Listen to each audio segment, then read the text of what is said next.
This is Bram Stoker's Dracula, a work of literature now in the public domain. Chapter 23. Dr. Seward's Diary. 3 October. The time seemed terribly long whilst we were waiting for the coming of Godalming and Quincey Morris. The professor tried to keep our minds active by using them all the time. I could see his beneficent purpose by the side glances which he threw from time to time at Harker. The poor fellow is overwhelmed in a misery that is appalling to see. Last night he was a frank, happy-looking man, with strong, youthful face, full of energy, and with dark brown hair.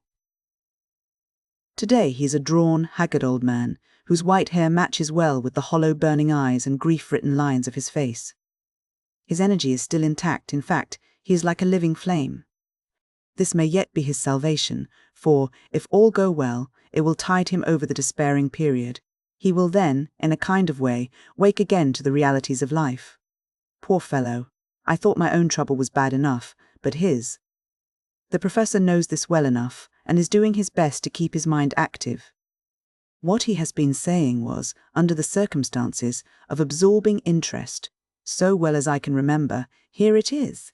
I have studied, over and over again since they came into my hands, all the papers relating to this monster, and the more I have studied, the greater seems the necessity to utterly stamp him out. All through there are signs of his advance, not only of his power, but of his knowledge of it. As I learned from the researches of my friend Arminus of Budapest, he was in life a most wonderful man. Soldier, statesman, and alchemist, which latter was the highest development of the science, knowledge of his time. He had a mighty brain, a learning beyond compare, and a heart that knew no fear and no remorse. He dared even to attend the scholomance, and there was no branch of knowledge of his time that he did not essay. Well, in him the brain powers survived the physical death, though it would seem that memory was not all complete. In some faculties of mind he has been, and is, only a child. But he is growing, and some things that were childish at the first are now of man's stature. He is experimenting, and doing it well, and if it had not been that we have crossed his path he would be yet, he may be yet if we fail, the father or furtherer of a new order of beings, whose road must lead through death, not life. Harker groaned and said, "And this is all a raid against my darling, but how is he experimenting? The knowledge may help us to defeat him."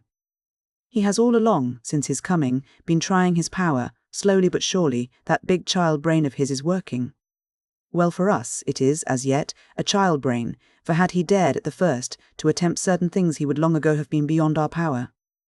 However, he means to succeed, and a man who has centuries before him can afford to wait and to go slow. Festina lente may well be his motto." "I fail to understand," said Harker wearily. "Oh, do be more plain to me. Perhaps grief and trouble are dulling my brain."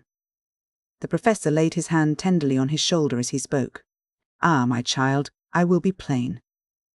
Do you not see how, of late, this monster has been creeping into knowledge experimentally? How he has been making use of the zoophagus patient to effect his entry into friend John's home, for your vampire, though in all afterwards he can come when and how he will, must at the first make entry only when asked thereto by an inmate. But these are not his most important experiments. Do we not see how, at the first, all these so great boxes were moved by others? He knew not then, but that must be so. But all the time that so great child brain of his was growing, and he began to consider whether he might not himself move the box.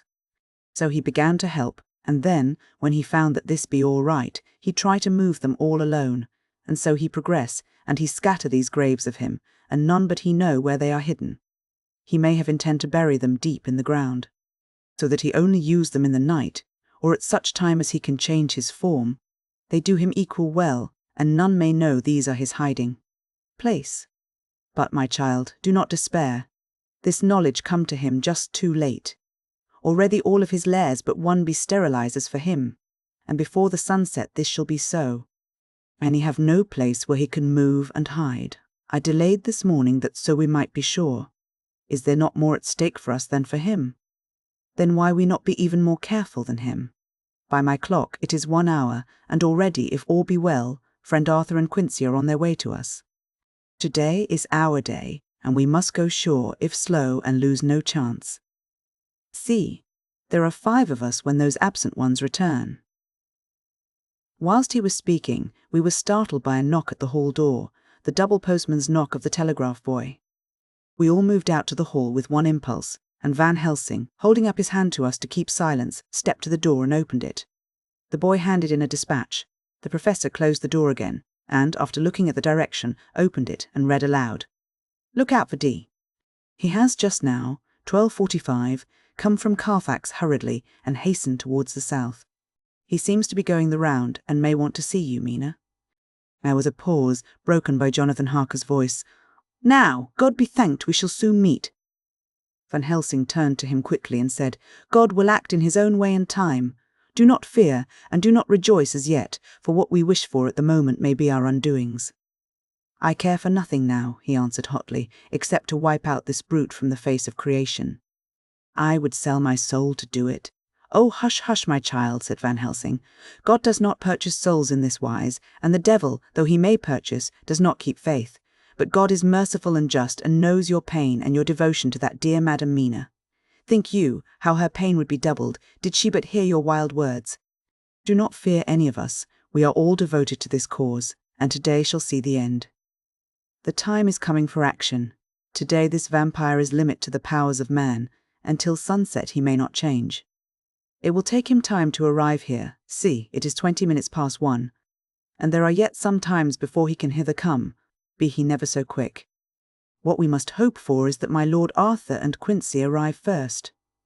About half an hour after we had received Mrs. Harker's telegram, there came a quiet, resolute knock at the hall door.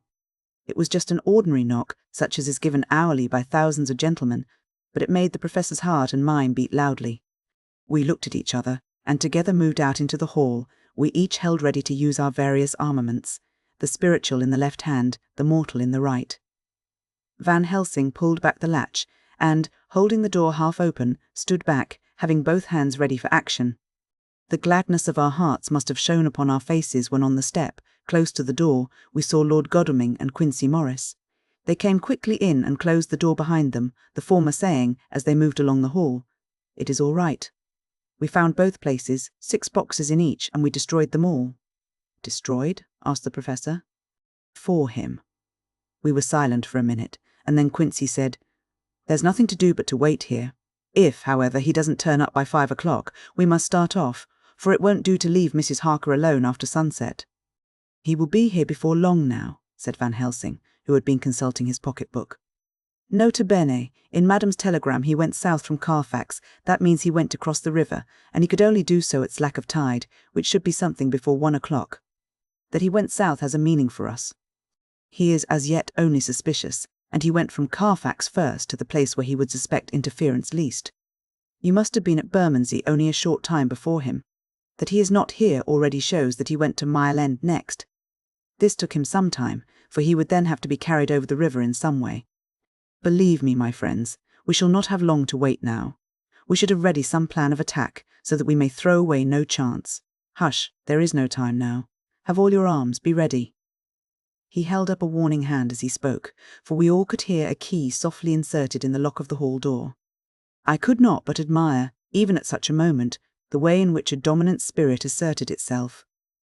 In all our hunting parties and adventures in different parts of the world, Quincy Morris had always been the one to arrange the plan of action, and Arthur and I had been accustomed to obey him implicitly. Now, the old habit seemed to be renewed instinctively. With a swift glance around the room, he at once laid out our plan of attack and, without speaking a word, with a gesture, placed us each in position. Van Helsing, Harker, and I were just behind the door, so that when it was open the professor could guard it, whilst we two stepped between the incomer and the door. Godalming behind and Quincy in front stood just out of sight, ready to move in front of the window. We waited in a suspense that made the seconds pass with nightmare slowness.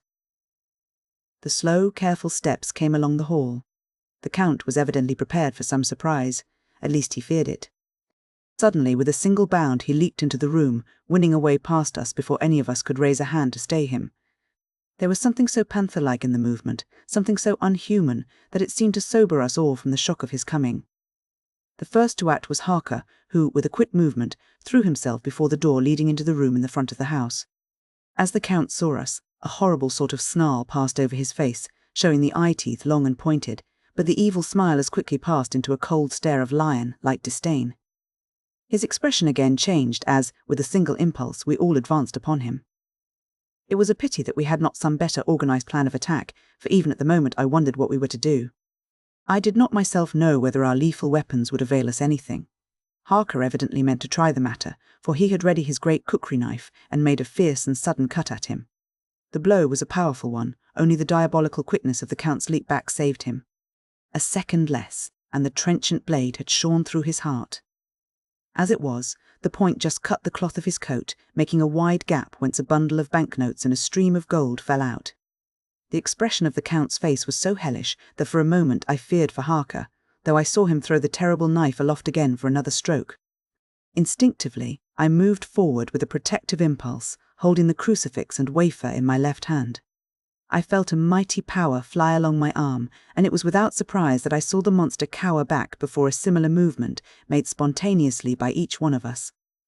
It would be impossible to describe the expression of hate and baffled malignity, of anger and hellish rage, which came over the Count's face. His waxen hue became greenish, yellow by the contrast of his burning eyes, and the red scar on the forehead showed on the pallid skin like a palpitating wound. The next instant, with a sinuous dive, he swept under Harker's arm, ere his blow could fall, and, grasping a handful of the money from the floor, dashed across the room, threw himself at the window. Amid the crash and glitter of the falling glass, he tumbled into the flagged area below. Through the sound of the shivering glass I could hear the ting of the gold, as some of the sovereigns fell on the flagging. We ran over and saw him spring unhurt from the ground. He, rushing up the steps, crossed the flagged yard and pushed open the stable door. There he turned and spoke to us. "You think to baffle me, you, with your pale faces all in a row, like sheep in a butcher's. You shall be sorry yet, each one of you. You think you have left me without a place to rest, but I have more. My revenge is just begun. I spread it over centuries, and time is on my side.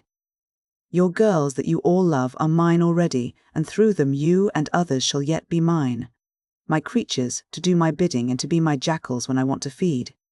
"Bah!" With a contemptuous sneer, he passed quickly through the door, and we heard the rusty bolt creak as he fastened it behind him. A door beyond opened and shut. The first of us to speak was the Professor, as, realizing the difficulty of following him through the stable, we moved toward the hall.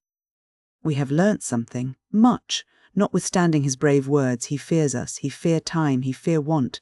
For if not, why he hurries so? His very tone betray him, or my ears deceive. Why take that money? You follow quick. You are hunters of wild beast and understand it so. For me, I make sure that nothing here may be of use to him, if so that he return." As he spoke, he put the money remaining into his pocket, took the title, deeds in the bundle as Harker had left them, and swept the remaining things into the open fireplace, where he set fire to them with a match. Godalming and Morris had rushed out into the yard, and Harker had lowered himself from the window to follow the Count. He had, however, bolted the stable door, and by the time they had forced it open there was no sign of him. Van Helsing and I tried to make inquiry at the back of the house, but the mews was deserted and no one had seen him depart. It was now late in the afternoon, and sunset was not far off. We had to recognize that our game was up. With heavy hearts we agreed with the Professor when he said, "Let us go back to Madam Mina. Poor, poor dear Madam Mina. All we can do just now is done, and we can there at least protect her. But we need not despair. There is but one more earth box, and we must try to find it. When that is done all may yet be well." I could see that he spoke as bravely as he could to comfort Harker. The poor fellow was quite broken down. Now and again he gave a low groan which he could not suppress. He was thinking of his wife. With sad hearts we came back to my house, where we found Mrs. Harker waiting us, with an appearance of cheerfulness which did honour to her bravery and unselfishness. When she saw our faces, her own became as pale as death. For a second or two her eyes were closed as if she were in secret prayer, and then she said cheerfully, "I can never thank you all enough." "Oh, my poor darling." As she spoke, she took her husband's grey head in her hands and kissed it. "Lay your poor head here and rest it. All will yet be well, dear. God will protect us if he so will it in his good intent." The poor fellow groaned. There was no place for words in his sublime misery. We had a sort of perfunctory supper together, and I think it cheered us all up somewhat. It was, perhaps, the mere animal heat of food to hungry people, for none of us had eaten anything since breakfast, or the sense of companionship may have helped us. But anyhow we were all less miserable, and saw the morrow as not altogether without hope. True to our promise, we told Mrs. Harker everything which had passed, and although she grew snowy white at times when danger had seemed to threaten her husband, and red at others when his devotion to her was manifested, she listened bravely and with calmness. When we came to the part where Harker had rushed at the Count so recklessly, she clung to her husband's arm and held it tight as though her clinging could protect him from any harm that might come. She said nothing, however, till the narration was all done, and matters had been brought right up to the present time. Then, without letting go her husband's hand, she stood up amongst us and spoke. Oh, that I could give any idea of the scene, of that sweet, sweet, good woman in all the radiant beauty of her youth and animation, with the red scar on her forehead, of which she was conscious, and which we saw with grinding of our teeth. Remembering whence and how it came, her loving kindness against our grim hate, her tender faith against all our fears and doubting, and we, knowing that so far as symbols went, she, with all her goodness and purity and faith, was outcast from God.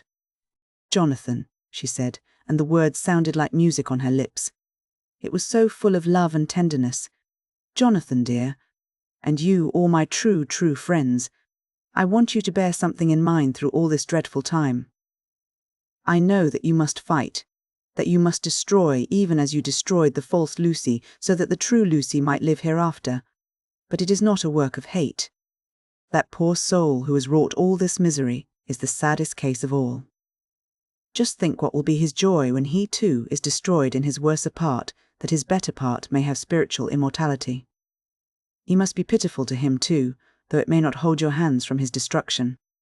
As she spoke, I could see her husband's face darken and draw together, as though the passion in him were shrivelling his being to its core. Instinctively, the clasp on his wife's hand grew closer, till his knuckles looked white. She did not flinch from the pain which I knew she must have suffered, but looked at him with eyes that were more appealing than ever. As she stopped speaking, he leaped to his feet, almost tearing his hand from hers as he spoke. May God give him into my hand just for long enough to destroy that earthly life of him which we are aiming at. If beyond it I could send his soul for ever and ever to burning hell, I would do it. Oh, hush. Oh, hush, in the name of the good God, don't say such things, Jonathan, my husband, or you will crush me with fear and horror. Just think, my dear. I have been thinking all this long day of it, that perhaps some day I too may need such pity, and that some other like you, and with equal cause for anger, may deny it to me. Oh, my husband, indeed, I would have spared you such a thought had there been another way, but I pray that God may not have treasured your wild words, except as the heartbroken wail of a very loving and sorely stricken man. Oh God, let these poor white hairs go in evidence of what he has suffered, who all his life has done no wrong, and on whom so many sorrows have come. We men were all in tears now. There was no resisting them, and we wept openly. She wept too, to see that her sweeter counsels had prevailed. Her husband flung himself on his knees beside her, and putting his arms round her, hid his face in the folds of her dress. Van Helsing beckoned to us, and we stole out of the room, leaving the two loving hearts alone with their God. Before they retired, the Professor fixed up the room against any coming of the vampire, and assured Mrs. Harker that she might rest in peace. She tried to school herself to the belief, and, manifestly for her husband's sake, tried to seem content. It was a brave struggle, and was, I think and believe, not without its reward. Van Helsing had placed at hand a bell, which either of them was to sound in case of any emergency. When they had retired, Quincy, Godalming, and I arranged that we should sit up, dividing the night between us, and watch over the safety of the poor stricken lady. The first watch falls to Quincy, so the rest of us shall be off to bed as soon as we can. Godalming has already turned in, for his is the second watch. Now that my work is done, I, too, shall go to bed. Jonathan Harker's Journal. 3/4 October, close to midnight. I thought yesterday would never end. There was over me a yearning for sleep, in some sort of blind belief that to wake would be to find things changed, and that any change must now be for the better. Before we parted, we discussed what our next step was to be, but we could arrive at no result. All we knew was that one earth-box remained, and that the Count alone knew where it was. If he chooses to lie hidden, he may baffle us for years, and in the meantime. The thought is too horrible. I dare not think of it even now. This I know, that if ever there was a woman who was all perfection, that one is my poor wronged darling. I love her 1,000 times more for her sweet pity of last night, a pity that made my own hate of the monster seem despicable. Surely God will not permit the world to be the poorer by the loss of such a creature. This is hope to me. We are all drifting reefwards now, and faith is our only anchor. Thank God, Mina is sleeping, and sleeping without dreams. I fear what her dreams might be like with such terrible memories to ground them in. She has not been so calm, within my seeing, since the sunset. Then, for a while, there came over her face a repose which was like spring after the blasts of March. I thought at the time that it was the softness of the red sunset on her face, but somehow now I think it has a deeper meaning. I am not sleepy myself, though I am weary to death. However, I must try to sleep, for there is tomorrow to think of, and there is no rest for me until later. I must have fallen asleep, for I was awaked by Mina, who was sitting up in bed with a startled look on her face. I could see easily, for we did not leave the room in darkness. She had placed a warning hand over my mouth, and now she whispered in my ear, "Hush! There is someone in the corridor." I got up softly, and crossing the room, gently opened the door. Just outside, stretched on a mattress, lay Mr. Morris, wide awake. He raised a warning hand for silence as he whispered to me, "Hush, go back to bed, it is all right. One of us will be here all night." "We don't mean to take any chances." His look and gesture forbade discussion, so I came back and told Mina. She sighed, and positively a shadow of a smile stole over her poor pale face as she put her arms round me and said softly, "Oh, thank God for good brave men." With a sigh, she sank back again to sleep. I write this now, as I am not sleepy, though I must try again. 4 October, morning. Once again during the night, I was wakened by Mina. This time we had all had a good sleep, for the grey of the coming dawn was making the windows into sharp oblongs, and the gas flame was like a speck rather than a disk of light. She said to me hurriedly, "Go, call the professor." "I want to see him at once." "Why?" I asked. "I have an idea. I suppose it must have come in the night and matured without my knowing it. He must hypnotize me before the dawn, and then I shall be able to speak. Go quick, dearest, the time is getting close." I went to the door. Dr. Seward was resting on the mattress, and, seeing me, he sprang to his feet. "Is anything wrong?" he asked in alarm. "No," I replied, "but Mina wants to see Dr. Van Helsing at once." "I will go," he said, and hurried into the professor's room. In 2 or 3 minutes later, Van Helsing was in the room in his dressing gown, and Mr. Morris and Lord Godalming were with Dr. Seward at the door asking questions. When the professor saw Mina smile, a positive smile ousted the anxiety of his face, he rubbed his hands as he said, "Oh, my dear Madam Mina, this is indeed a change. See, friend Jonathan, we have got our dear Madam Mina, as of old, back to us today." Then turning to her, he said cheerfully, "And what am I do for you? For at this hour you do not want me for nothings." "I want you to hypnotize me," she said. "Do it before the dawn, for I feel that then I can speak, and speak freely. Be quick, for the time is short." Without a word, he motioned her to sit up in bed. Looking fixedly at her, he commenced to make passes in front of her, from over the top of her head downward, with each hand in turn. Mina gazed at him fixedly for a few minutes, during which my own heart beat like a trip hammer, for I felt that some crisis was at hand. Gradually her eyes closed, and she sat, stock still. Only by the gentle heaving of her bosom could one know that she was alive. The professor made a few more passes and then stopped, and I could see that his forehead was covered with great beads of perspiration. Mina opened her eyes, but she did not seem the same woman. There was a far-away look in her eyes, and her voice had a sad dreaminess which was new to me. Raising his hand to impose silence, the professor motioned to me to bring the others in. They came on tiptoe, closing the door behind them, and stood at the foot of the bed, looking on. Mina appeared not to see them. The stillness was broken by Van Helsing's voice speaking in a low-level tone which would not break the current of her thoughts. "Where are you?" The answer came in a neutral way. "I do not know. Sleep has no place it can call its own." For several minutes there was silence. Mina sat rigid, and the professor stood staring at her fixedly. The rest of us hardly dared to breathe. The room was growing lighter. Without taking his eyes from Mina's face, Dr. Van Helsing motioned me to pull up the blind. I did so, and the day seemed just upon us. A red streak shot up, and a rosy light seemed to diffuse itself through the room. On the instant the professor spoke again. "Where are you now?" The answer came dreamily, but with intention. It were as though she were interpreting something. I have heard her use the same tone when reading her shorthand notes. I do not know. It is all strange to me. What do you see? I can see nothing. It is all dark. What do you hear? I could detect the strain in the professor's patient voice. The lapping of water. It is gurgling by, and little waves leap. I can hear them on the outside. Then you are on a ship. We all looked at each other, trying to glean something each from the other. We were afraid to think. The answer came quick. Oh yes! What else do you hear? The sound of men stamping overhead as they run about. There is the creaking of a chain, and the loud tinkle as the check of the capstan falls into the ratchet. What are you doing? I am still. Oh, so still. It is like death. The voice faded away into a deep breath as of one sleeping, and the open eyes closed again.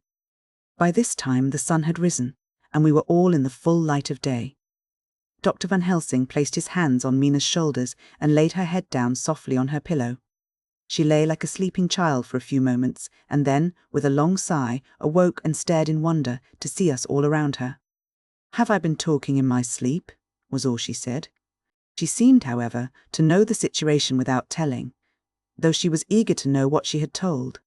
The professor repeated the conversation, and she said, "Then there is not a moment to lose. It may not be yet too late."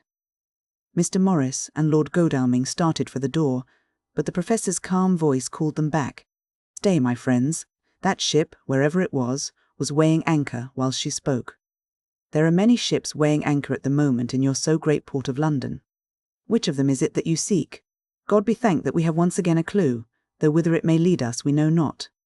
We have been blind somewhat, blind after the manner of men, since when we can look back we see what we might have seen looking forward if we had been able to see what we might have seen. Alas, but that sentence is a puddle, is it not? We can know now what was in the Count's mind when he seized that money, though Jonathan's so fierce knife put him in the danger that even he dread.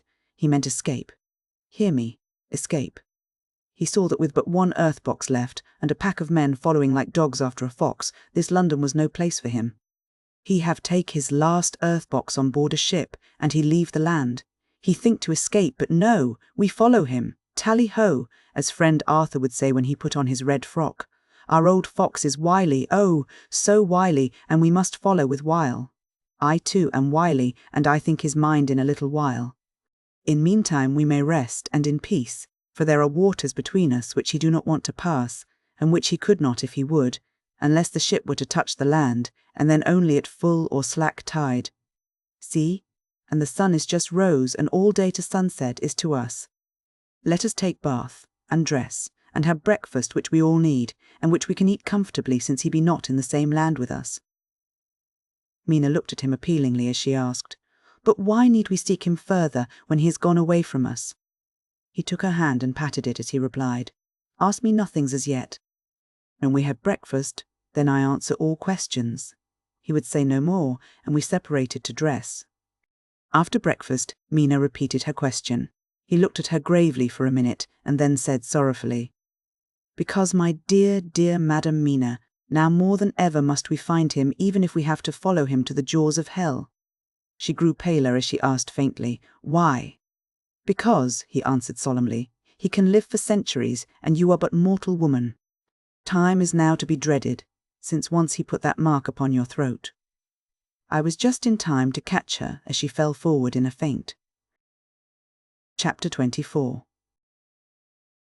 Dr. Seward's phonograph diary, spoken BYVN Helsing this to Jonathan Harker. "You are to stay with your dear Madam Mina. We shall go to make our search, if I can call it so, for it is not search but knowing, and we seek confirmation only. But do you stay and take care of her today. This is your best and most holiest office. This day nothing can find him here. Let me tell you that so you will know what we foreknow already, for I have tell them. He, our enemy, have gone away. He have gone back to his castle in Transylvania. I know it so well, as if a great hand of fire wrote it on the wall. He have prepare for this in some way, and that last earth box was ready to ship somewheres. For this he took the money. For this he hurry at the last, lest we catch him before the sun go down.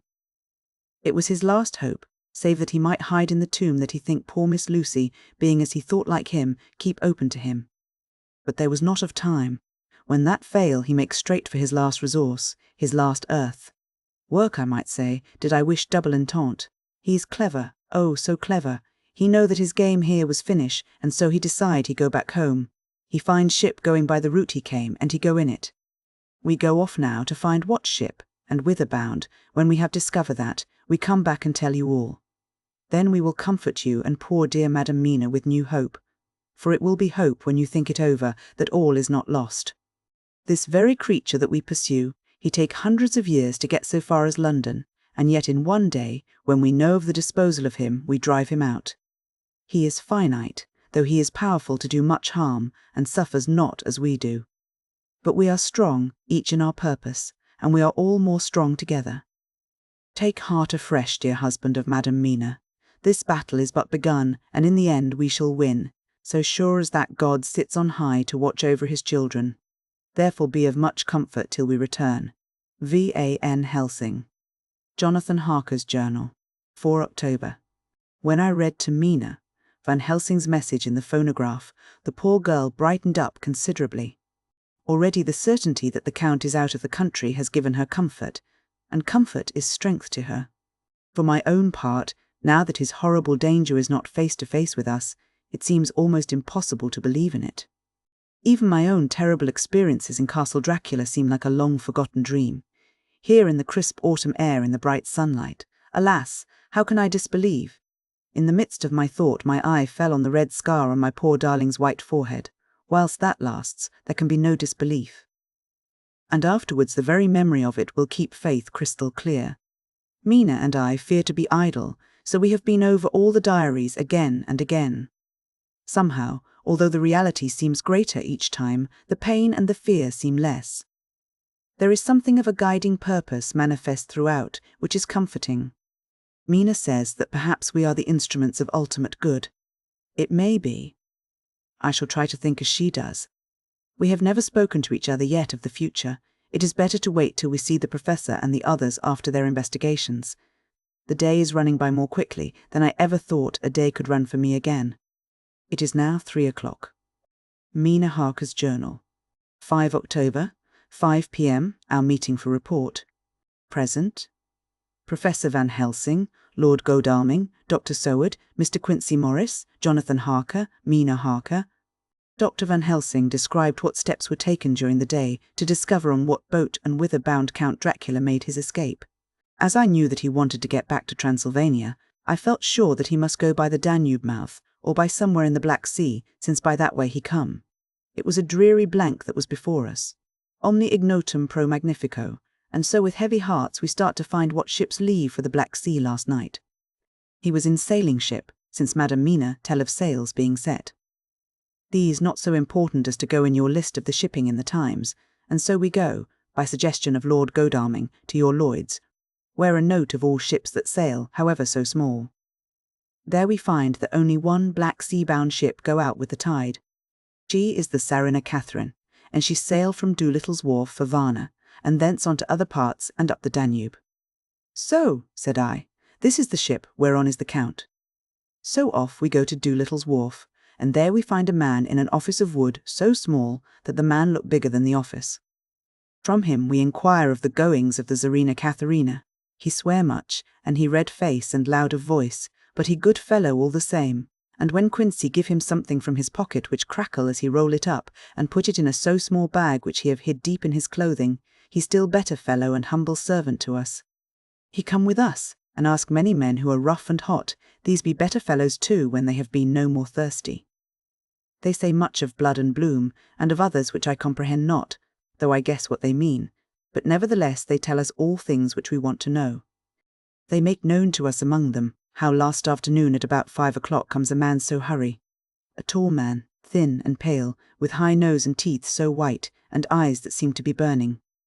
That he be all in black, except that he have a hat of straw which suit not him or the time. That he scatter his money in making quick inquiry as to what ship sails for the Black Sea and for where. Some took him to the office and then to the ship, where he will not go aboard, but halt at shore end of gangplank, and ask that the captain come to him. The captain come, when told that he will be pay well, and though he swear much at the first he agreed to term. Then the thin man go, and someone tell him where horse and cart can be hired. He go there, and soon he come again, himself driving cart on which a great box, this he himself lift down, though it take several to put it on truck for the ship. He give much talk to captain as to how and where his box is to be placed. But the captain like it not, and swear at him in many tongues, and tell him that if he like he can come and see where it shall be. But he say no, that he come not yet, for that he have much to do. Thereupon the captain tell him that he had better be quick, with blood, for that his ship will leave the place of blood, before the turn of the tide, with blood. Then the thin man smile, and say that, of course he must go when he think fit. But he will be surprised if he go quite so soon. The captain swear again, polyglot, and the thin man make him bow, and thank him, and say that he will so far intrude on his kindness as to come aboard before the sailing. Final, the captain, more red than ever, and in more tongues tell him that he doesn't want no Frenchman, with bloom upon them, and also with blood, in his ship, with blood on her also. And so, after asking where there might be close at hand, a ship where he might purchase ship forms, he departed. No one knew where he went or bloomin' well cared, as they said, for they had something else to think of. Well, with blood again, for it soon became apparent to all that the Tsarina Catherine would not sail as was expected. A thin mist began to creep up from the river, and it grew and grew, till soon a dense fog enveloped the ship and all around her. The captain swore polyglot, very polyglot, polyglot with bloom and blood, but he could do nothing.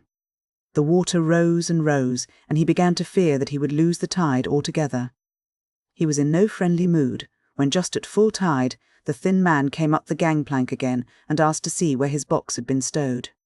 Then the captain replied that he wished that he and his box, old and with much bloom and blood, were in hell. But the thin man did not be offend, and went down with the mate, and saw where it was placed, and came up and stood a while on deck in fog. He must have come off by himself, for none noticed him. Indeed, they thought not of him, for soon the fog began to melt away, and all was clear again. My friends of the thirst, and the language that was of bloom and blood, laughed, as they told how the captain's swears exceeded even his usual polyglot, and was more than ever full of picturesque, when on questioning other mariners who were on movement up and down on the river that hour, he found that few of them had seen any of fog at all, except where it lay round the wharf. However, the ship went out on the ebb tide, and was doubtless by morning far down the river mouth. She was by then, when they told us, well out to sea. And so, my dear Madam Mina, it is that we have to rest for a time, for our enemy is on the sea, with the fog at his command, on his way to the Danube mouth. To sail a ship takes time, go, she never so quick, and when we start we go on land more quick, and we meet him there. Our best hope is to come on him when in the box between sunrise and sunset, for then he can make no struggle, and we may deal with him as we should. There are days for us, in which we can make ready our plan. We know all about where he go, for we have seen the owner of the ship, who have shown us invoices and all papers that can be. The box we seek is to be landed in Varna, and to be given to an agent, one Ristix, who will there present his credentials, and so our merchant friend will have done his part. When he asks if there be any wrong, for that so, he can telegraph and have inquiry made at Varna, we say no, for what is to be done is not for police or of the customs. It must be done by us alone, and in our own way. When Dr. Van Helsing had done speaking, I asked him if he was certain that the Count had remained on board the ship. He replied, "We have the best proof of that, your own evidence, when in the hypnotic trance this morning." I asked him again if it were really necessary that they should pursue the Count, for oh! I dread Jonathan leaving me, and I know that he would surely go if the others went. He answered in growing passion, at first quietly. As he went on, however, he grew more angry and more forceful, till in the end we could not but see wherein was at least some of that personal dominance which made him so long a master amongst men. Yes, it is necessary, necessary, necessary, for your sake in the first, and then for the sake of humanity. This monster has done much harm already, in the narrow scope where he find himself, and in the short time when as yet he was only as a body groping his so small measure in darkness and not knowing. All this have I told these others. You, my dear Madam Mina, will learn it in the phonograph of my friend John, or in that of your husband. I have told them how the measure of leaving his own barren land, barren of peoples, and coming to a new land where life of man teems till they are like the multitude of standing corn, was the work of centuries. Were another of the undead, like him, to try to do what he has done, Perhaps not all the centuries of the world that have been, or that will be, could aid him. With this one, all the forces of nature that are occult and deep and strong must have worked together in some wondrous way. The very place where he have been alive, undead for all these centuries, is full of strangeness of the geologic and chemical world. There are deep caverns and fissures that reach none know whither. There have been volcanoes, some of whose openings still send out waters of strange properties, and gases that kill or make to vivify. Doubtless, there is something magnetic or electric in some of these combinations of occult forces which work for physical life in strange way, and in himself were from the first some great qualities. In a hard and warlike time, he was celebrate that he have more iron nerve, more subtle brain, more braver heart than any man. In him, some vital principle have in strange way found their utmost, and as his body keep strong and grow and thrive, so his brain grow too. All this without that diabolic aid which is surely to him, for it have to yield to the powers that come from and are symbolic of good. And now, this is what he is to us. He have infect you. Oh, forgive me, my dear, that I must say such, but it is for good of you that I speak. He infects you in such wise that even if he do no more, you have only to live in your own old sweet way, and so in time, death, which is of man's common lot, and with God's sanction, shall make you like to him. This must not be. We have sworn together that it must not. Thus are we ministers of God's own wish, that the world, and men for whom his Son die, will not be given over to monsters whose very existence would defame him. He have allowed us to redeem one soul already, and we go out as the old knights of the cross to redeem more. Like them we shall travel towards the sunrise, and like them, if we fall in good cause. He paused, and I said, But will not the Count take his rebuff wisely? Since he has been driven from England, will he not avoid it, as a tiger does the village from which he has been hunted? Aha, he said, your simile of the tiger good for me, and I shall adopt him. Your man-eater, as they of India call the tiger who has once tasted blood of the human, care no more for the other prey, but prowl unceasing till he get him. This that we hunt from our village is a tiger too, a man-eater, and he never cease to prowl. Nay, in himself he is not one to retire and stay afar. In his life, his living life, he go over the Turkey frontier and attack his enemy on his own ground. He be beaten back, but did he stay? No. He come again and again and again. Look at his persistence and endurance. With the child brain that was to him, he have long since conceived the idea of coming to a great city. What does he do? He find out the place of all the world most of promise for him. Then he deliberately set himself down to prepare for the task. He find in patience just how is his strength and what are his powers. He study new tongues. He learn new social life, new environment of old ways, the politic, the law, the finance, the science, the habit of a new land and a new people who have come to be since he was. His glimpse that he have had, whet his appetite only, and enkeen his desire. Nay, it help him to grow as to his brain, for it all proved to him how right he was at the first in his surmises. He have done this alone, all alone, from a ruined tomb in a forgotten land. What more may he not do when the greater world of thought is open to him? He that can smile at death, as we know him, who can flourish in the midst of diseases that kill off whole peoples. Oh, if such an one was to come from God, and not the devil, what a force for good might he not be in this old world of ours? But we are pledged to set the world free. Our toil must be in silence, and our efforts all in secret, for in this enlightened age, when men believe not even what they see, the doubting of wise men would be his greatest strength. It would be at once his sheath and his armour, and his weapons to destroy us, his enemies, who are willing to peril even our own souls for the safety of one we love, for the good of mankind, and for the honour and glory of God. After a general discussion, it was determined that for tonight nothing be definitely settled, that we should all sleep on the facts, and try to think out the proper conclusions.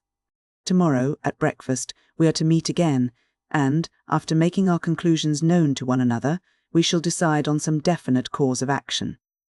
I feel a wonderful peace and rest tonight. It is as if some haunting presence were removed from me. Perhaps my surmise was not finished, could not be, for I caught sight in the mirror of the red mark upon my forehead, and I knew that I was still unclean. Dr. Seward's Diary, 5 October.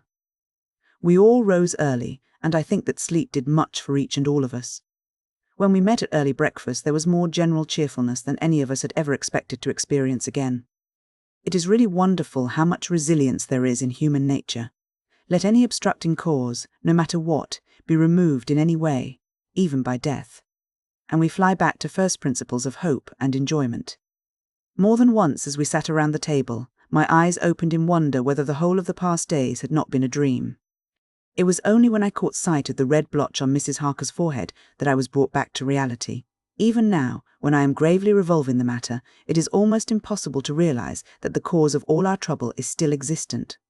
Even Mrs. Harker seems to lose sight of her trouble for whole spells. It is only now and again, when something recalls it to her mind, that she thinks of her terrible scar. We are to meet here in my study in half an hour and decide on our course of action.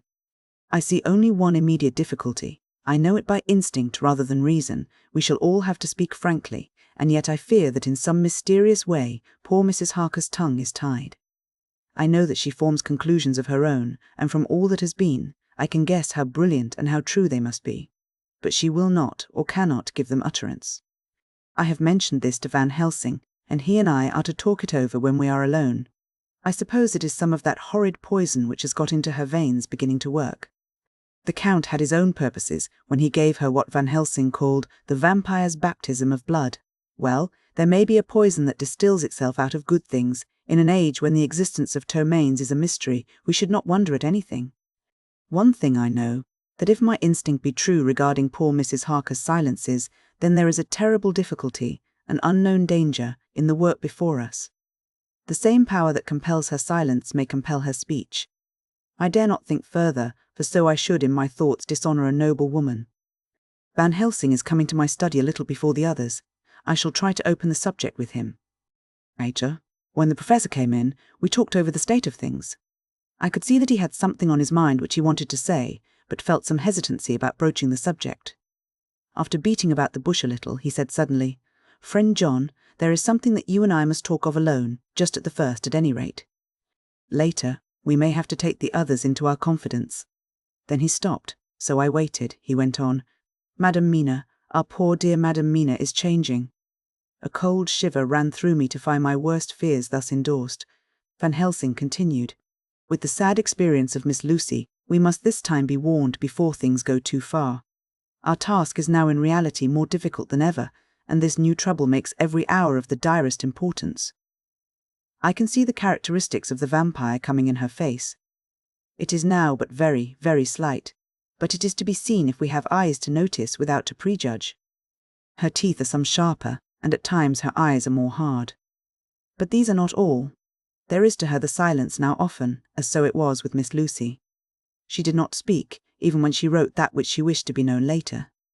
Now my fear is this. If it be that she can, by our hypnotic trance, tell what the Count see and hear, is it not more true that he who have hypnotized her first, and who have drink of her very blood, and make her drink of his, should, if he will, compel her mind to disclose to him that which she know? I nodded acquiescence. He went on, "Then, what we must do is to prevent this. We must keep her ignorant of our intent, and so she cannot tell what she know not. This is a painful task. Oh, so painful that it heartbreak me to think of, but it must be. When today we meet, I must tell her that for reason which we will not to speak, she must not more be of our counsel, but be simply guarded by us." He wiped his forehead, which had broken out in profuse perspiration at the thought of the pain which he might have to inflict upon the poor soul already so tortured. I knew that it would be some sort of comfort to him if I told him that I also had come to the same conclusion. For at any rate it would take away the pain of doubt. I told him, and the effect was as I expected. It is now close to the time of our general gathering. Van Helsing has gone away to prepare for the meeting, and his painful part of it. I really believe his purpose is to be able to pray alone. Later, at the very outset of our meeting, a great personal relief was experienced by both Van Helsing and myself. Mrs. Harker had sent a message by her husband to say that she would not join us at present, as she thought it better that we should be free to discuss our movements without her presence to embarrass us. The professor and I looked at each other for an instant, and somehow we both seemed relieved.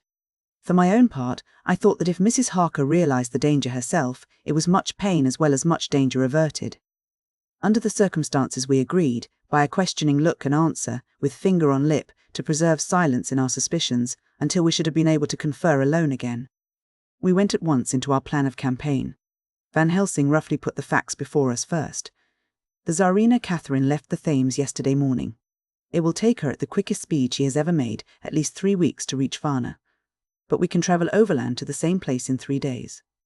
Now, if we allow for 2 days less for the ship's voyage, owing to such weather influences as we know that the Count can bring to bear, and if we allow a whole day and night for any delays which may occur to us, then we have a margin of nearly 2 weeks. Thus, in order to be quite safe, we must leave here on 17th at latest. Then we shall at any rate be in Varna a day before the ship arrives, and able to make such preparations as may be necessary. Of course we shall all go armed against evil things, spiritual as well as physical. Here Quincey Morris added, I understand that the Count comes from a wolf country, and it may be that he shall get there before us. I propose that we add Winchesters to our armament. I have a kind of belief in a Winchester when there is any trouble of that sort around. Do you remember, Art, when we had the pack after us at Tobolsk? Now, what wouldn't we have given then for a repeater apiece? Good, said Van Helsing, Winchesters it shall be. Quincey's head is level at all times, but most so when there is to hunt. Metaphor be more dishonour to science than wolves be of danger to man. In the meantime we can do nothing here, and as I think that Varna is not familiar to any of us, why not go there more soon? It is as long to wait here as there. Tonight and tomorrow we can get ready, and then, if all be well, we 4 can set out on our journey. We 4? Said Harker interrogatively, looking from one to another of us. Of course, answered the Professor quickly, you must remain to take care of your so sweet wife. Harker was silent for a while, and then said in a hollow voice, Let us talk of that part of it in the morning. I want to consult with Mina. I thought that now was the time for Van Helsing to warn him not to disclose our plans to her, but he took no notice. I looked at him significantly and coughed. For answer he put his finger on his lips and turned away. Jonathan Harker's Journal, 5 October, afternoon. For some time after our meeting this morning I could not think. The new phases of things leave my mind in a state of wonder, which allows no room for active thought. Mina's determination not to take any part in the discussion set me thinking, and as I could not argue the matter with her, I could only guess. I am as far as ever from a solution now. The way the others received it, too, puzzled me. The last time we talked of the subject we agreed that there was to be no more concealment of anything amongst us. Mina is sleeping now, calmly and sweetly like a little child. Her lips are curved and her face beams with happiness. Thank God, there are such moments still for her, later. How strange it all is. I sat watching Mina's happy sleep, and came as near to being happy myself as I suppose I shall ever be. As the evening drew on, and the earth took its shadows from the sun sinking lower, the silence of the room grew more and more solemn to me. All at once Mina opened her eyes, and looking at me tenderly, said, Jonathan, I want you to promise me something on your word of honour. A promise made to me, but made hollowly in God's hearing, and not to be broken, though I should go down on my knees and implore you with bitter tears. Quick, you must make it to me at once. Mina, I said, a promise like that I cannot make at once. I may have no right to make it. But dear one, she said, with such spiritual intensity that her eyes were like pole stars, it is I who wish it, and it is not for myself. You can ask Dr. Van Helsing if I am not right. If he disagrees, you may do as you will. Nay, more, if you all agree, later, you are absolved from the promise. I promise, I said, and for a moment she looked supremely happy, though to me all happiness for her was denied by the red scar on her forehead. She said, Promise me that you will not tell me anything of the plans formed for the campaign against the Count. Not by word or inference or implication, not at any time whilst this remains to me. And she solemnly pointed to the scar. I saw that she was in earnest and said solemnly, I promise. And as I said it, I felt that from that instant a door had been shut between us. Later, midnight. Mina has been bright and cheerful all the evening, so much so that all the rest seemed to take courage, as if infected somewhat with her gaiety. As a result, even I myself felt as if the pall of gloom which weighs us down was somewhat lifted. We all retired early. Mina is now sleeping like a little child. It is a wonderful thing that her faculty of sleep remains to her in the midst of her terrible trouble. Thank God for it, for then at least she can forget her care. Perhaps her example may affect me as her gaiety did tonight. I shall try it. Oh, for a dreamless sleep. 6 October, morning. Another surprise. Mina woke me early about the same time as yesterday and asked me to bring Dr. Van Helsing. I thought that it was another occasion for hypnotism, and without question went for the professor. He had evidently expected some such call, for I found him dressed in his room. His door was ajar, so that he could hear the opening of the door of our room. He came at once. As he passed into the room, he asked Mina if the others might come too. No, she said quite simply, it will not be necessary. You can tell them just as well. I must go with you on your journey. Dr. Van Helsing was as startled as I was. After a moment's pause, he asked, But why? You must take me with you. I am safer with you, and you shall be safer too. But why, dear Madam Mina? You know that your safety is our solemnest duty. We go into danger, to which you are, or may be more liable than any of us from circumstances, things that have been. He paused, embarrassed. As she replied, she raised her finger and pointed to her forehead. I know. That is why I must go. I can tell you now, whilst the sun is coming up, I may not be able again. I know that when the Count wills me, I must go. I know that if he tells me to come in secret, I must come by wile, by any device to hoodwink, even Jonathan. God saw the look that she turned on me as she spoke, and if there be indeed a recording angel, that look is noted to her everlasting honour. I could only clasp her hand. I could not speak. My emotion was too great for even the relief of tears. She went on.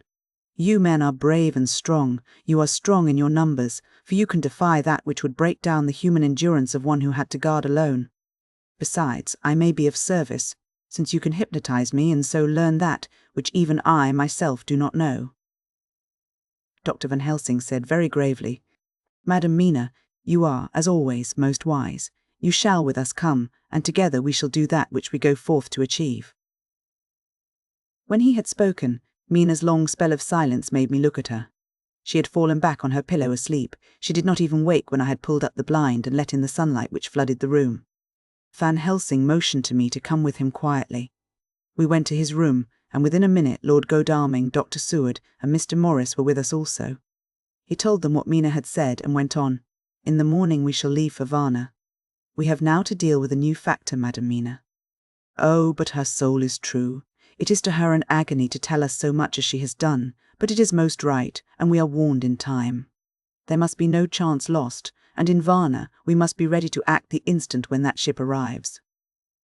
What shall we do exactly? Asked Mr. Morris laconically. And the professor paused before replying, We shall at the first board that ship, then, when we have identified the box, we shall place a branch of the wild rose on it. This we shall fasten, for when it is there none can emerge, so at least says the superstition. And to superstition must we trust at the first. It was man's faith in the early, and it have its root in faith still. Then, when we get the opportunity that we seek, when none are near to see, we shall open the box, and all will be well. I shall not wait for any opportunity, said Morris. When I see the box I shall open it and destroy the monster, though there were 1,000 men looking on, and if I am to be wiped out for it the next moment. I grasped his hand instinctively and found it as firm as a piece of steel. I think he understood my look. I hope he did. Good boy, said Dr. Van Helsing. Brave boy.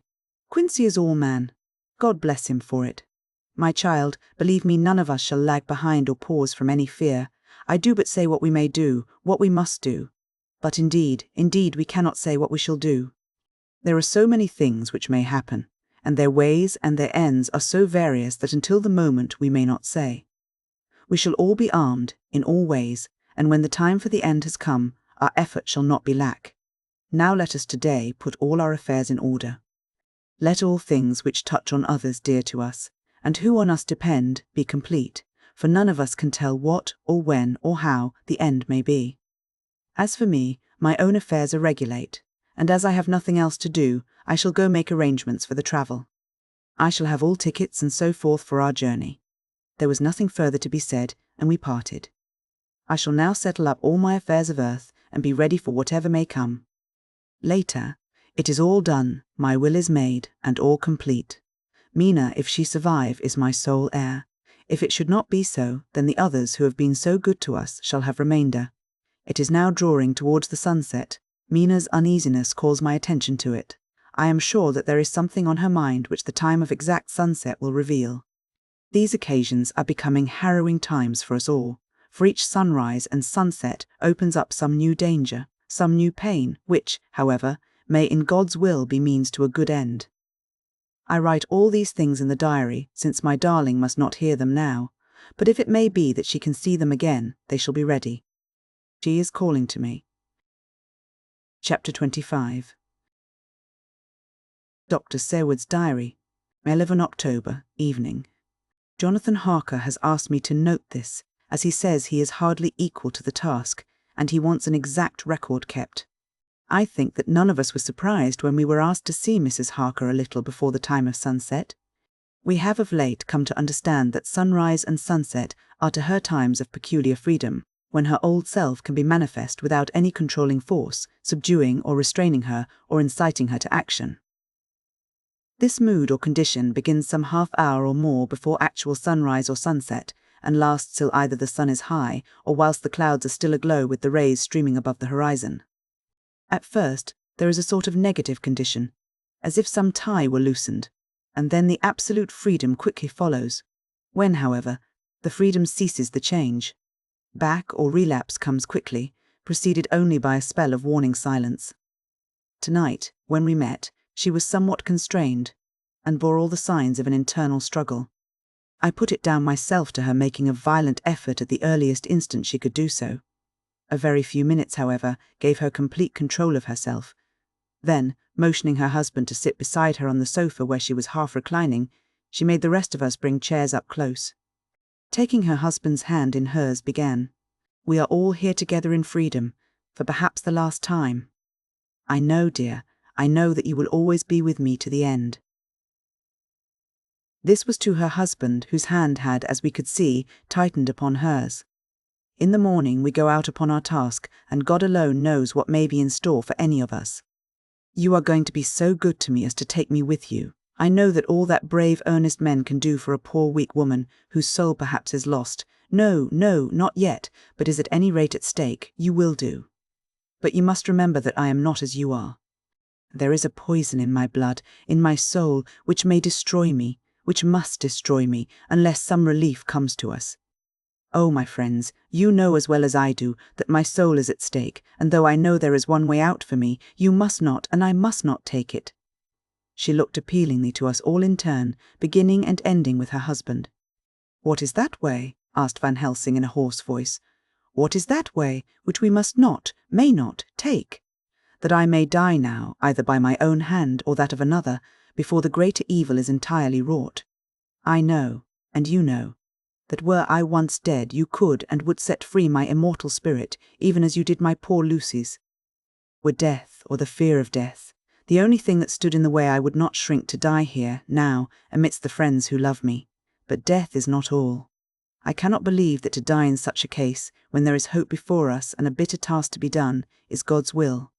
Therefore, I, on my part, give up here the certainty of eternal rest, and go out into the dark where may be the blackest things that the world or the nether world holds."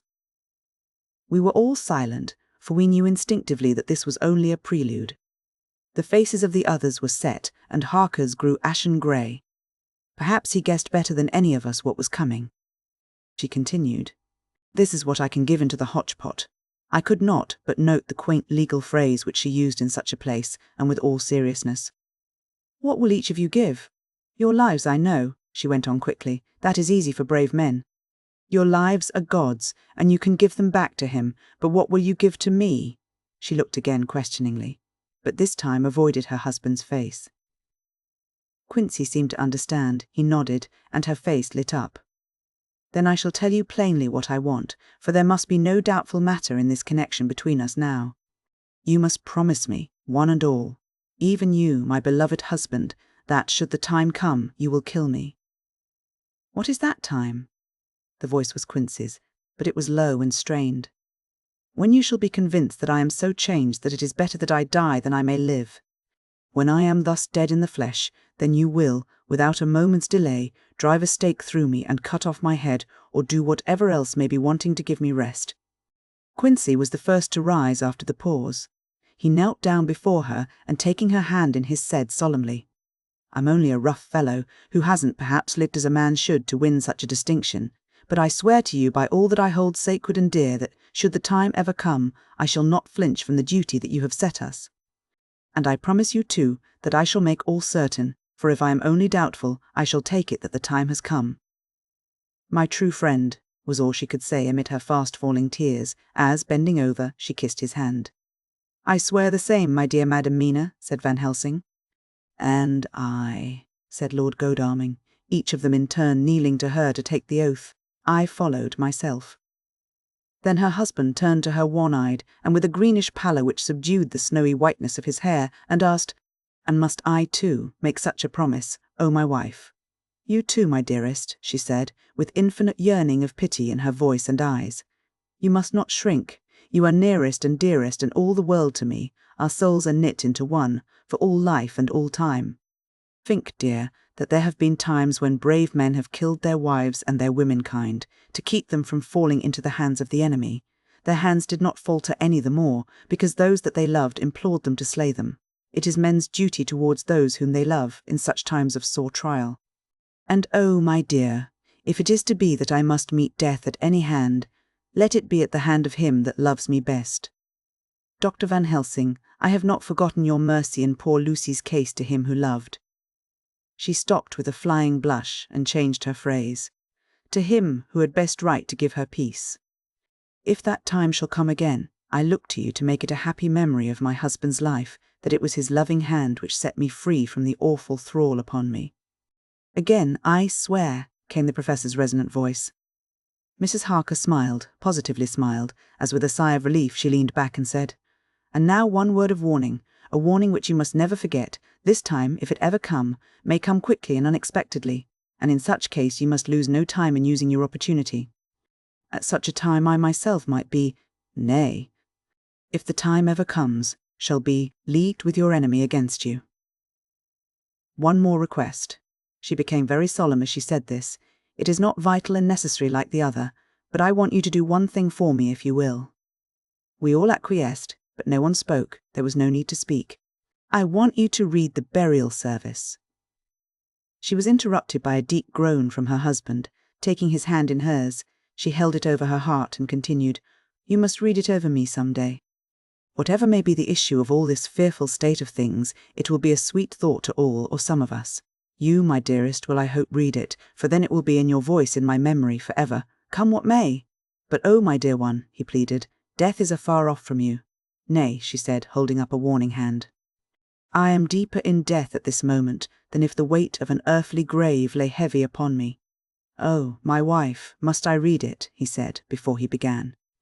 "It would comfort me, my husband," was all she said, and he began to read when she had got the book ready.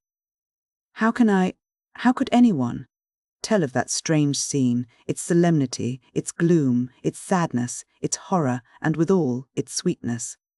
Even a sceptic, who can see nothing but a travesty of bitter truth in anything holy or emotional, would have been melted to the heart had he seen that little group of loving and devoted friends kneeling round that stricken and sorrowing lady, or heard the tender passion of her husband's voice, as in tones so broken with emotion that often he had to pause. He read the simple and beautiful service from the burial of the dead. I cannot go on, words, and voice, me. She was right in her instinct. Strange as it all was, bizarre as it may hereafter seem even to us who felt its potent influence at the time, it comforted us much. And the silence, which showed Mrs. Harker's coming relapse from her freedom of soul, did not seem so full of despair to any of us as we had dreaded. Jonathan Harker's journal, and 15 October, Varna.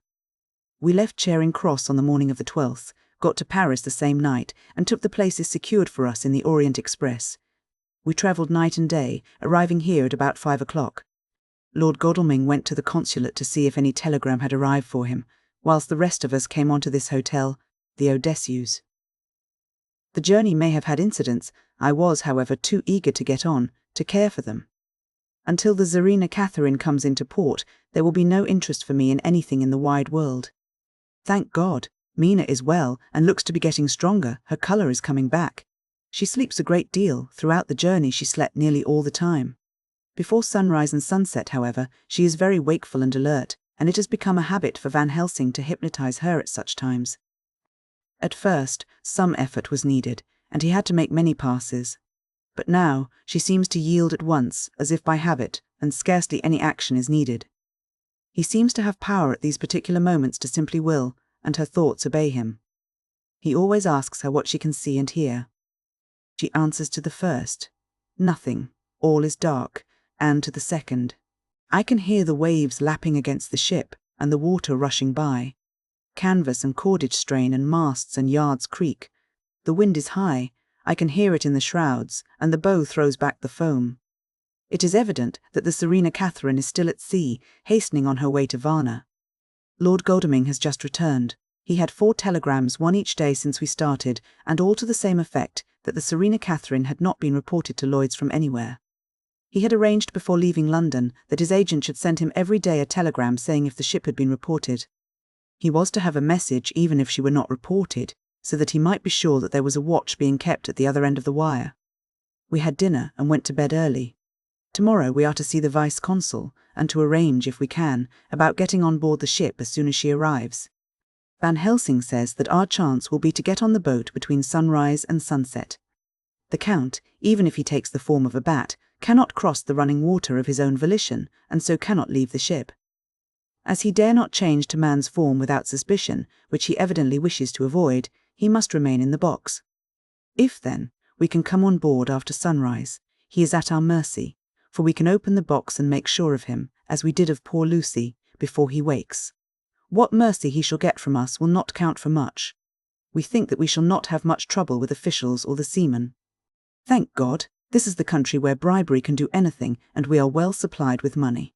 We have only to make sure that the ship cannot come into port between sunset and sunrise without our being warned, and we shall be safe. Judge Moneybag will settle this case, I think. 16 October. Miner's report still the same. Lapping waves and rushing water, darkness and favouring winds. We are evidently in good time, and when we hear of the Tsarina Catherine we shall be ready. As she must pass the Dardanelles, we are sure to have some report. 17 October. Everything is pretty well fixed now, I think, to welcome the Count on his return from his tour. Godalming told the shippers that he fancied that the box sent aboard might contain something stolen from a friend of his, and got a half consent that he might open it at his own risk. The owner gave him a paper telling the captain to give him every facility in doing whatever he chose on board the ship, and also a similar authorization to his agent at Varna. We have seen the agent, who was much impressed with Godalming's kindly manner to him, and we are all satisfied that whatever he can do to aid our wishes will be done. We have already arranged what to do in case we get the box open. If the Count is there, Van Helsing and Seward will cut off his head at once and drive a stake through his heart. Morris and Godalming and I shall prevent interference, even if we have to use the arms which we shall have ready. The Professor says that if we can so treat the Count's body, it will soon after fall into dust. In such case there would be no evidence against us, in case any suspicion of murder were aroused. But even if it were not, we should stand or fall by our act, and perhaps some day this very script may be evidence to come between some of us and a rope. For myself, I should take the chance only too thankfully if it were to come. We mean to leave no stone unturned to carry out our intent. We have arranged with certain officials that the instant the Tsarina Catherine is seen, we are to be informed by a special messenger. 24 October. A whole week of waiting. Daily telegrams to Godalming, but only the same story, not yet reported. Mina's morning and evening hypnotic answer is unvaried, lapping waves, rushing water, and creaking masts. Telegram, October 24th, Rufus Smith, Lloyd's, London, to Lord Godalming, care of HBM Vice-Consul, Varna. Tsarina Catherine reported this morning from Dardanelles. Dr. Seward's diary, 25 October. How I miss my phonograph. To write diary with a pen is irksome to me, but Van Helsing says I must. We were all wild with excitement yesterday when Godalming got his telegram from Lloyd's. I know now what men feel in battle when the call to action is heard. Mrs. Harker, alone of our party, did not show any signs of emotion. After all, it is not strange that she did not, for we took special care not to let her know anything about it, and we all tried not to show any excitement when we were in her presence. In old days she would, I am sure, have noticed, no matter how we might have tried to conceal it, but in this way she is greatly changed during the past 3 weeks. The lethargy grows upon her, and though she seems strong and well, and is getting back some of her colour, Van Helsing and I are not satisfied. We talk of her often. We have not, however, said a word to the others. It would break poor Harker's heart, certainly his nerve, if he knew that we had even a suspicion on the subject. Van Helsing examines, he tells me, her teeth very carefully, whilst she is in the hypnotic condition, for he says that so long as they do not begin to sharpen, there is no active danger of a change in her. If this change should come, it would be necessary to take steps. We both know what those steps would have to be, though we do not mention our thoughts to each other. We should neither of us shrink from the task, awful though it be to contemplate. Euthanasia is an excellent and a comforting word. I am grateful to whoever invented it. It is only about 24 hours' sail from the Dardanelles to here, at the rate the Serena Catherine has come from London. She should therefore arrive sometime in the morning, but as she cannot possibly get in before then, we are all about to retire early. We shall get up at 1 o'clock, so as to be ready. 25 October, noon. No news yet of the ship's arrival. Mrs. Harker's hypnotic report this morning was the same as usual, so it is possible that we may get news at any moment. We men are all in a fever of excitement, except Harker, who is calm, his hands are cold as ice, and an hour ago I found him whetting the edge of the great Gurkha knife which he now always carries with him. It will be a bad lookout for the Count if the edge of that kukri ever touches his throat, driven by that stern, ice-cold hand. Van Helsing and I were a little alarmed about Mrs. Harker today. About noon she got into a sort of lethargy which we did not like. Although we kept silence to the others, we were neither of us happy about it. She had been restless all the morning, so that we were at first glad to know that she was sleeping. When, however, her husband mentioned casually that she was sleeping so soundly that he could not wake her, we went to her room to see for ourselves. She was breathing naturally and looked so well and peaceful that we agreed that the sleep was better for her than anything else. Poor girl, she has so much to forget that it is no wonder that sleep, if it brings oblivion to her, does her good. Later, our opinion was justified, for when after a refreshing sleep of some hours she woke up, she seemed brighter and better than she had been for days. At sunset, she made the usual hypnotic report. Wherever he may be in the Black Sea, the Count is hurrying to his destination. To his doom, I trust. 26 October. Another day and no tidings of the Tsarina Catherine. She ought to be here by now.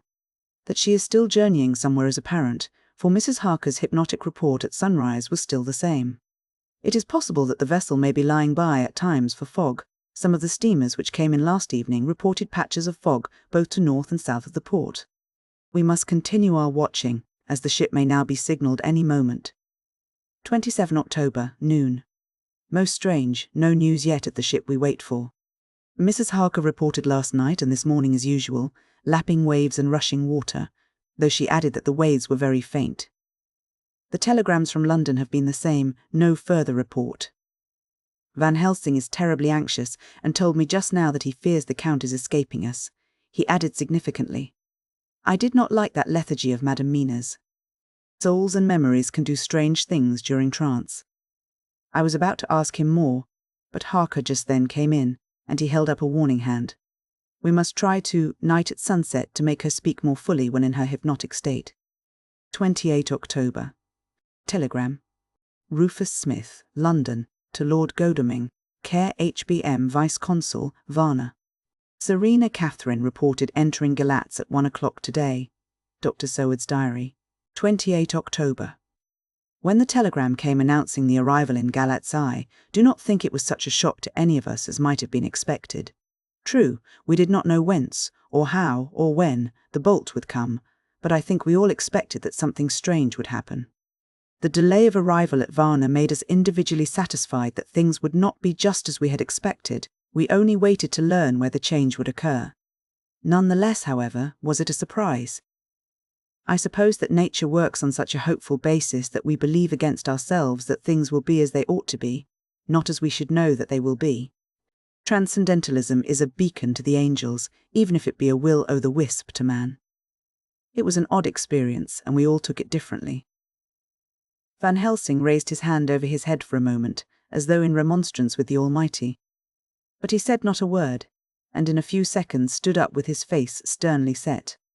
Lord Godalming grew very pale and sat breathing heavily. I was myself half stunned, and looked in wonder at one after another. Quincey Morris tightened his belt with that quick movement which I knew so well. In our old wandering days it meant action. Mrs. Harker grew ghastly white, so that the scar on her forehead seemed to burn, but she folded her hands meekly and looked up in prayer. Harker smiled, actually smiled, the dark, bitter smile of one who is without hope, but at the same time his action belied his words, for his hands instinctively sought the hilt of the great kukri knife and rested there. "When does the next train start for Galatz?" said Van Helsing to us generally. "At 6:30 tomorrow morning," we all started, for the answer came from Mrs. Harker. "How on earth do you know?" said Art. "You forget, or perhaps you do not know, though Jonathan does, and so does Dr. Van Helsing, that I am the train fiend. At home in Exeter I always used to make up the timetables so as to be helpful to my husband. I found it so useful sometimes that I always make a study of the timetables now. I knew that if anything were to take us to Castle Dracula, we should go by Galatz, or at any rate through Bucharest, so I learned the times very carefully. Unhappily there are not many to learn, as the only train tomorrow leaves, as I say." "Wonderful woman," murmured the Professor. "Can't we get a special?" asked Lord Godalming. Van Helsing shook his head. "I fear not. This land is very different from yours or mine. Even if we did have a special, it would probably not arrive as soon as our regular train. Moreover, we have something to prepare. We must think. Now, let us organize. You, friend Arthur, go to the train and get the tickets and arrange that all be ready for us to go in the morning. Do you, friend Jonathan, go to the agent of the ship and get from him letters to the agent in Galatz, with authority to make search the ship just as it was here. Morris Quincey, you see the vice-consul and get his aid with his fellow in Galatz and all he can do to make our way smooth, so that no times be lost when over the Danube. John will stay with Madam Mina and me, and we shall consult. For so, if time be long, you may be delayed, and it will not matter when the sun set, since I am here with Madam to make report." "And I," said Mrs. Harker brightly, and more like her old self than she had been for many a long day, "shall try to be of use in all ways, and shall think and write for you as I used to do. Something is shifting from me in some strange way, and I feel freer than I have been of late."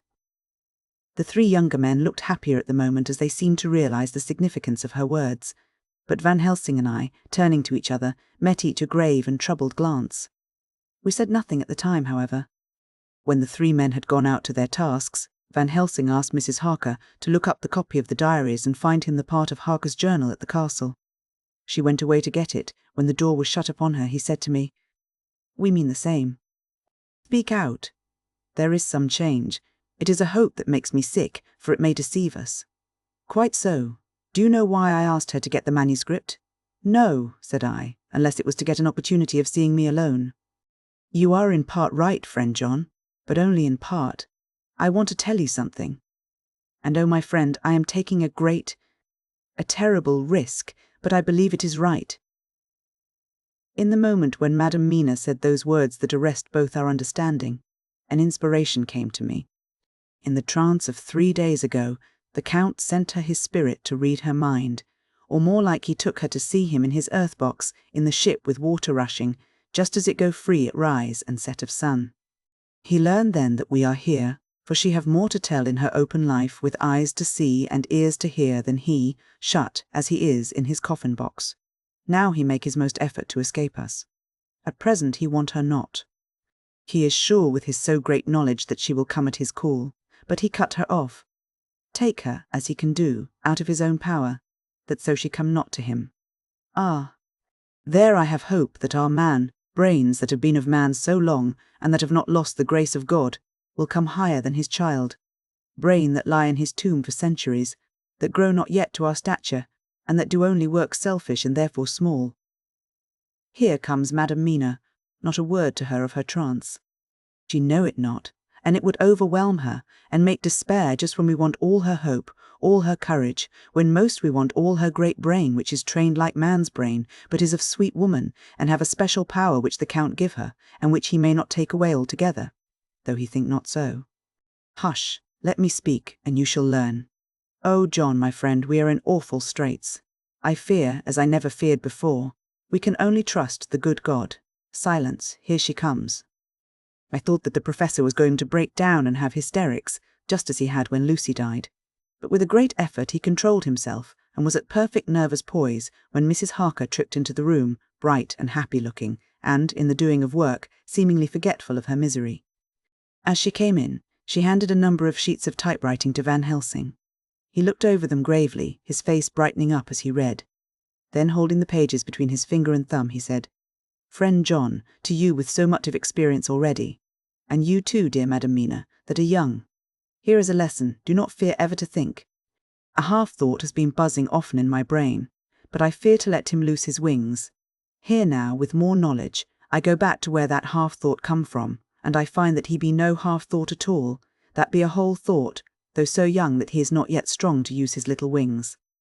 Nay, like the ugly duck of my friend Hans Andersen, he be no duck thought at all, but a big swan, thought that sail nobly on big wings when the time come for him to try them. See, I read here what Jonathan have written, that other of his race who, in a later age, again and again, brought his forces over the great river into Turkey land, who, when he was beaten back, came again, and again, and again, and again, though he had to come alone from the bloody field where his troops were being slaughtered, since he knew that he alone could ultimately triumph. What does this tell us? Not much? No. The Count's child thought see nothing, therefore he speaks so free. Your man thought see nothing, my man thought see nothing, till just now. No. But there comes another word from someone who speak without thought, because she too know not what it mean, what it might mean. Just as there are elements which rest, yet when in nature's course they move on their way and they touch, then poof, and there comes a flash of light, heaven wide, that blind and kill and destroy some, but that show up all earth below for leagues and leagues. Is it not so? Well, I shall explain. To begin, have you ever studied the philosophy of crime? Yes and no. You, John, yes, for it is a study of insanity. You, no, Madam Mina, for crime touch you not but once. Still, your mind works true, and argues not a particularly ad universal. There is this peculiarity in criminals. It is so constant in all countries and at all times, that even police, who know not much from philosophy, come to know it empirically, that it is. That is to be empiric. The criminal always work at one crime. That is the true criminal who seems predestinate to crime, and who will have none other. This criminal has not full man-brain. He is clever and cunning and resourceful, but he be not of man-stature as to brain. He be of child-brain in much. Now this criminal of ours is predestinate to crime also. He too have child-brain, and it is of the child to do what he have done. And the little bird, the little fish, the little animal learn not by principle, but empirically, and when he learn to do, then there is to him the ground to start from to do more. Dos pusto, said Archimedes. Give me a fulcrum, and I shall move the world. To do once is the fulcrum whereby child-brain become man-brain, and until he have the purpose to do more, he continue to do the same again every time, just as he have done before. Oh, my dear, I see that your eyes are opened, and that to you the lightning flash show all the leagues. For Mrs. Harker began to clap her hands and her eyes sparkled. He went on. Now you shall speak. Tell us two dry men of science what you see with those so bright eyes. He took her hand and held it whilst she spoke. His finger and thumb closed on her pulse, as I thought instinctively and unconsciously as she spoke. The Count is a criminal, and of criminal type. Nordau and Lombroso would so classify him, and qua criminal he is of imperfectly formed mind. Thus, in a difficulty, he has to seek resource in habit. His past is a clue, and the one page of it that we know, and that from his own lips, tells that once before, when in what Mr. Morris would call a tight place, he went back to his own country from the land he had tried to invade, and thence, without losing purpose, prepared himself for a new effort. He came again better equipped for his work, and won. So he came to London to invade a new land. He was beaten, and when all hope of success was lost, and his existence in danger, he fled back over the sea to his home, just as formerly he had fled back over the Danube from Turkey land. Good, good! Oh, you so clever lady, said Van Helsing enthusiastically, as he stooped and kissed her hand. A moment later he said to me, as calmly as though we had been having a sick-room consultation, 72 only, and in all this excitement. I have hope. Turning to her again, he said with keen expectation, "But go on. Go on. There is more to tell if you will. Be not afraid, John and I know. I do in any case, and shall tell you if you are right. Speak, without fear. I will try to, but you will forgive me if I seem egotistical. Nay, fear not, you must be egotist, for it is of you that we think." Then, as he is criminal, he is selfish, and as his intellect is small and his action is based on selfishness, he confines himself to one purpose. That purpose is remorseless. As he fled back over the Danube, leaving his forces to be cut to pieces, so now he is intent on being safe, careless of all. So his own selfishness frees my soul somewhat from the terrible power which he acquired over me on that dreadful night. I felt it. Oh, I felt it. Thank God for his great mercy. My soul is freer than it has been since that awful hour, and all that haunts me is a fear lest in some trance or dream he may have used my knowledge for his ends. The professor stood up. He has so used your mind, and by it he has left us here in Varna, whilst the ship that carried him rushed through enveloping fog up to Galatz, where, doubtless, he had made preparation for escaping from us. But his child mind only saw so far, and it may be that, as ever is in God's providence, the very thing that the evil-doer most reckoned on for his selfish good turns out to be his chiefest harm. The hunter is taken in his own snare, as the great psalmist says. For now that he think he is free from every trace of us all, and that he has escaped us with so many hours to him, then his selfish child brain will whisper him to sleep. He think, too, that as he cut himself off from knowing your mind, there can be no knowledge of him to you. There is where he fail. That terrible baptism of blood which he give you makes you free to go to him in spirit, as you have as yet done in your times of freedom, when the sun rise and set. At such times you go by my volition and not by his, and this power to good of you and others, as you have won from your suffering at his hands. This is now all the more precious that he know it not, and to guard himself have even cut himself off from his knowledge of our where. We, however, are not selfish, and we believe that God is with us through all this blackness and these many dark hours. We shall follow him, and we shall not flinch, even if we peril ourselves that we become like him. Friend John, this has been a great hour, and it have done much to advance us on our way. You must be scribe and write him all down, so that when the others return from their work you can give it to them, then they shall know as we do. And so I have written it whilst we wait their return, and Mrs. Harker has written with her typewriter all since she brought the Ms. to us.